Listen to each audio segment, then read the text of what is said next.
अस्सलाम वालेकुम। आज हम जो अल्लाह पाक आपको ईमान और सेहत की बेहतरीन हालत में रखे, फ़िज़ियोलॉजी की क्लास है बेटा। आपके जो हम चैप्टर पढ़ रहे हैं वो ब्लड का चैप्टर पढ़ रहे हैं। कल हमने प्लेटलेट्स पढ़े थे। प्लेटलेट्स के बाद बेटा आपका एक टॉपिक है कागुलेशन। कागुलेशन पे पेंडिंग लिखें। जब हम यहाँ पे आप लोग आएंगे तो उसके नोट्स में आपको लिखवा दूँगी। अब आपके इस चैप्टर में से दो टॉपिक पेंडिंग में आएंगे।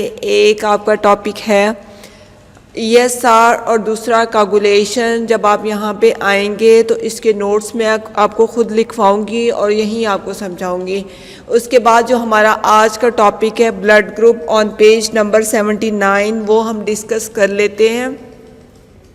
और ये जो टॉपिक है ये अप्रॉक्सीमेट 2 से 3 दिन में आपका कंप्लीट होगा। आप ये याद रखिएगा। आज मैं इसका जस्ट आपको एक ओवरव्यू दूंगी, इसमें से कुछ चीज़ें समझाऊंगी, फिर इसकी वर्ड टू वर्ड रीडिंग हम नेक्स्ट लेक्चर में करेंगे।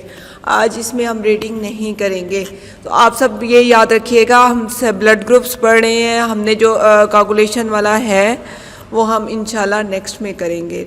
जब आप आएंगे तब हम आपको बताएंगे। जो ब्लड ग्रुप है ये भी आपके 2 से 3 लेक्चर होंगे, और जो आपके माइक्रो के लेक्चर हैं इंशाल्लाह नेक्स्ट वीक से वो प्रॉपर होंगे। आज सिर्फ फिजियो का आपका लेक्चर है, ठीक है बेटा।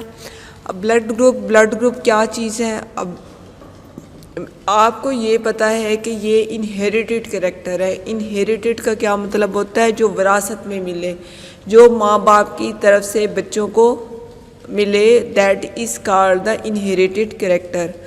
हमारे जो ब्लड ग्रुप्स हैं हमारे पेरेंट्स के साथ क्या है, मैच करते हैं। और ये क्या इनहेरिटेड कैरेक्टर्स जो भी होते हैं वो किस पे डिपेंड करते हैं, वो किसके साथ रिलेट करते हैं? वो हमारे क्रोमोसोम्स के साथ रिलेट करते हैं। इनको जो जीन्स कंट्रोल करते हैं, जीन्स कहाँ होते हैं? हमारे क्रोमोसोम्स पे होते हैं। तो ब्लड ग्रुप जो है वो इनहेरिटेड कैरेक्टर्स हैं। ये हमारे वालिदैन से बच्चों में जो है वो ये ट्रांसफ़र होते हैं, ठीक है। अब क्या होगा, वैसे तो बहुत सारे एंटीजन्स होते हैं जो कि ब्लड ग्रुप को कंट्रोल करते हैं, लेकिन हम क्या करते हैं कि हम जो उसमें से सिर्फ 2 को डिस्कस करते हैं, क्योंकि ये 2 जो ग्रुप एंटीजन हैं ये बहुत सारे रिएक्शन काज करते हैं। वो कौन कौन से एंटीजन है? वो है एंटीजन A बेटा और एंटीजन B, यानी ब्लड ग्रुप A और blood group B। Blood group A और ब्लड ग्रुप B का क्या मतलब है कि हमारे जो रेड ब्लड सेल्स हैं उनके सरफेस पे जो एंटीजन A और एंटीजन B पाया जाता है वो सबसे ज़्यादा इम्पोर्टेंट होता है। एंटीजन क्या होते हैं? ये फॉरेन सब्सटेंसेस भी हो सकते हैं, ये नेचुरली ऑकरिंग हमारी बॉडी के अंदर भी हो सकते हैं, ठीक है, जो कि सेल मेम्ब्रेन पे पाए जाते हैं और जो हमारे अंदर कोई भी इम्यूनोलॉजिकल रिएक्शन या रिस्पॉन्स काज कर सकें। लाइक मेरा अगर ब्लड ग्रुप A है और मुझे अगर तो इसका मतलब है कि जो मेरा ब्लड ग्रुप A है तो मेरे रेड ब्लड सेल्स पे कौन सा एंटीजन पाया जाएगा? मेरे रेड ब्लड सेल्स पे एंटीजन A पाया जाएगा। तो अगर मुझे कोई तो ये नेचुरली अकरिंग है क्योंकि ये इनहेरिटेड कैरेक्टर है। तो अगर आप मुझे ब्लड ग्रुप B का जो ट्रांसफ्यूजन कर देते हैं तो क्या होगा कि जो मेरा बॉडी जो है उसको, क्योंकि उसमें A नेचुरली पाया जा रहा है, तो A ने डिटेक्ट किया कि B तो उस जैसा नहीं है, तो उसने क्या करना है, एक एलर्जिक रिएक्शन काज कर देगा। एक हमारे अंदर इम्यूनोलॉजिकल रिस्पॉन्स शुरू हो जाएगा जो वो ये कहेगा कि ये डिफरेंट चीज़ हमारे बॉडी के अंदर इंटर हो गई है। तो उस वो जो सब्सटेंस होगा उसको क्या कहेंगे? एंटीजन। एंटीजन जो बेटा होते हैं वो नेचुरली ऑकरिंग भी होते हैं और हम आर्टिफिशियली या आर्टिफिशियली भी इंजेक्ट करते हैं। लाइक जो वैक्सीन्स होती हैं, वैक्सीन्स क्या चीज़ हैं बेटा? वैक्सीन्स असल में एंटीजन्स होते हैं जो हम बॉडी में एंटर करते हैं ताकि उसके रिस्पॉन्स में क्या हो जाए, एंटीबॉडीज़ बन जाए। क्लियर? अब इसके बाद आपके जो बुक में है एक और वर्ड लिखा हुआ है एग्लूटिनोजिन। एग्लूटिनोजिन जो है that is same like antigen, कोई डिफरेंस नहीं है, कुछ भी नहीं है। अगर आपको एंटीजन की समझ आती है तो ये सेम वही चीज़ होंगी। एंटीबॉडीज़ क्या होंगी?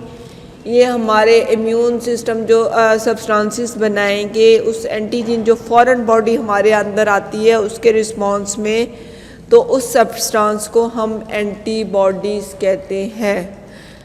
लाइक आप जैसे आजकल कोरोना है, ठीक है, कोरोना एक वायरस है, अल्लाह ना करे किसी को ये लग जाए, ठीक है, जिसकी स्ट्रॉन्ग इम्यूनिटी होगी ना तो वो कहते हैं ना कि वो खुद ही ठीक हो जाता है। वो खुद कैसे ठीक होता है?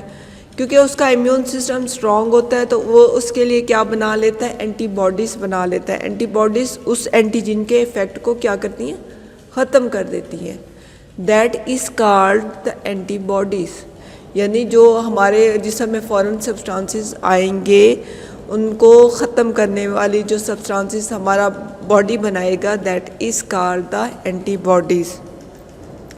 आगे एक वर्ड आपकी बुक में दिया हुआ है एग्लूटिनिन्स। एग्लूटिनिन्स जो है ना वो same as antigen, no difference. इसको इसलिए बार बार पढ़ने की ज़रूरत नहीं है, आपको ये चीज़ें समझ होनी चाहिए। अच्छा, अब 4 तरह के ब्लड ग्रुप्स होते हैं। कौन कौन से? ए बी और ओ, ठीक है, ए बी और ओ। अब इसको हम ज़रा डिटेल में डिस्कस कर लेंगे कि ये कैसे ट्रांसफ़र होते हैं। आपको ये पता है कि जो इंसान है इसके सेल में कितने क्रोमोसोम्स होते हैं? 46 क्रोमोसोम्स होते हैं। और 46 क्रोमोसोम्स, मैंने आपको पहले भी ये बातें बार बार बताई हुई हैं कि जब ये 46 क्रोमोसोम्स मियोसिस में जाएंगे तो ये क्या करेंगे कि ये हाफ ऑफ हो जाएंगे, मतलब माइटोसिस नहीं होगी, इसमें मियोसिस होगी। तो as a result of meiosis 23 pairs बनेंगे, ठीक है। तो आपको ये भी पता है कि जो भी करैक्टर होता है उसके जीन्स पाए जाते हैं वो 2 क्रोमोसोम्स पे पाए जाते हैं। क्लियर? तो ये जो ब्लड ग्रुप्स हैं इनमें एंटीजन ए और एंटीजन बी, ये जो है ये डिवाइड हो जाएंगे और ये अगर लेट्स सपोज माँ का ब्लड ग्रुप ए है और बाप का जो है वो बी है, तो उनके जो डिवीज़न होगी उसमें ए या बी और जो रिजल्टिंग ऑफ स्प्रिंग्स हैं वो या ए या बी या ए बी, इनमें से कोई भी हो सकता है। ये पूरी डिटेल में हम इसको पढ़ेंगे, लेकिन पहले आपको जस्ट इसकी टर्म्स जो हैं वो पता हो जाए। इसमें एक और टर्म हम यूज़ करेंगे, जीनोटाइप। जीनोटाइप का क्या मतलब है कि जीनोटाइप का बेटा मतलब होता है कि जो जीन्स हमारे जो रिजल्टिंग ऑफस्प्रिंग्स के जो जीन्स हैं उसका वो किस तरह वो कौन कौन से हैं। लाइक अब मैं ये कहूँ कि जीनोटाइप और फिनोटाइप विच एक्सप्रेस फिजिकली। अब इसकी मैं आपको एग्जांपल देती हूँ। एग्जांपल ये है कि हम लोग क्या बनाते हैं? खीर बनाते हैं। खीर कैसे बनती है? खीर बनती है दूध, चावल और चीनी, 3 चीज़ों को मिक्स करेंगे तो रिजल्टिंग जो है हमारे पास जो मिक्सचर तैयार होता है उसको क्या कहते हैं? खीर कहते हैं। जो मतलब फिज़िकली हमें नज़र आ रही होगी वो खीर होगी, लेकिन उसकी कंपोजिशन में जाएंगे तो 3 चीज़ें होगी। तो इसी तरह जो कंपोजिशन होती है ना उसको जीनोटाइप कहते हैं। अगर मैं खीर की जीनोटाइप बोलूँगी तो मैं उसमें बोलूँगी इसमें दूध है, इसमें चावल हैं और इसमें चीनी है, और उसकी फिनोटाइप जो मुझे बज़ाहिर नज़र आता है, ठीक है, बज़ाहिर वो क्या चीज़ है? वो खीर है, तो दैट इज़ इट्स फिनोटाइप। तो इसी तरह जब हम ब्लड ग्रुप को डिस्कस करते हैं तो उसकी हम जीनोटाइप भी देखेंगे और फिनोटाइप भी देखेंगे। जीनोटाइप हम देखेंगे कि इसके दोनों क्रोमोसोम्स पे कौन कौन से जीन्स हैं, ठीक है, और फिनोटाइप्स हम देखेंगे कि उसमें से कौन सा जीन्स डोमिनेंट है और कौन सा जीन जो है वो रिसेसिव है। क्योंकि अब देखिए, अब उस खीर वाली एग्जांपल में आपको मैं बताऊंगी तो जीनोटाइप जो है वो तीनों चीज़ें हैं, चीनी, दूध और खीर। लेकिन फिनोटाइप जो हम फिनोटाइप देखेंगे तो उसमें हमें चावल नज़र आएंगे और दूध, लेकिन उसमें हमें चीनी नहीं नज़र आएगी। तो वो दूध और वो क्या बनेंगे? वो डोमिनेंट बनेंगे और जो चीनी है वो रिसेसिव बनेगी। डोमिनेंट का मतलब है कि हम दो चीज़ें मिक्स करें तो जिसका करैक्टर अपने आप को ज़्यादा ज़ाहिर करेगा, that is called the dominant. और रिसेसिव जिसकी खूबियाँ, जिसकी खसूसियात छुप जाएँ तो उसको हम कहेंगे रिसेसिव। क्लियर। अब फिनोटाइप और जीनोटाइप की अगर आपको समझ आ जाएगी तो आपको ब्लड ग्रुप की डिटर्मिनेशन की भी समझ आ जाएगी।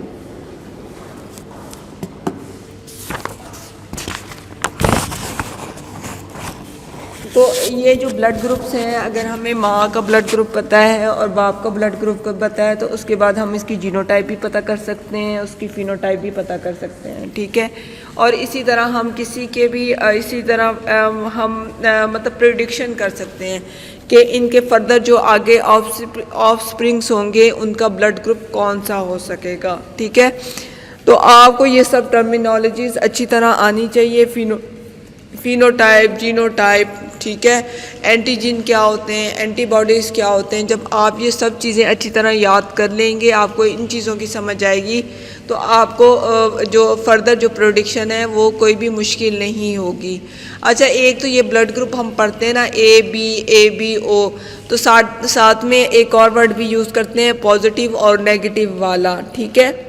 That is called the RH blood group system, ठीक है। RH नेगेटिव, RH पॉजिटिव, उसके बारे में भी हम डिटेल में कल नेक्स्ट लेक्चर में इंशाल्लाह पढ़ेंगे। Thank you.